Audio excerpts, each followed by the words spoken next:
Is burnout a mental health condition?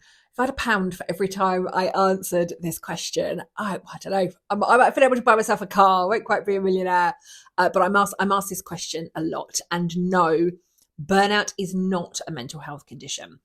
We do hear burnout and mental health talked about interchangeably. I see and hear this a lot from mental health first aiders. I see this a lot from people that work in mental health full time, and they're constantly interchanging, or they'll use mental health and burnout in the same sentence repeatedly. Burnout is not a mental health condition. It can lead and contribute to mental health conditions, but burnout on its own is not a mental health condition. The World Health Organization defines burnout as unmanaged chronic workplace stress. Now, those of us that work in the field and do this work daily know that burnout doesn't just happen as a result of work and being in the workplace. I talk about burnout as really, if we think about a 10-point scale, 0 at one end and 10 at the other.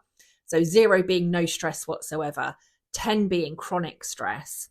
I very much talk about burnout being what happens when we fall off the end of that scale. Burnout is really what happens when we can't function. We can't think, we can't move. For me, picking up a glass of water was too much when I was in the depths of that burnout. For some of my clients, it's meant 6 weeks staring at a blank wall.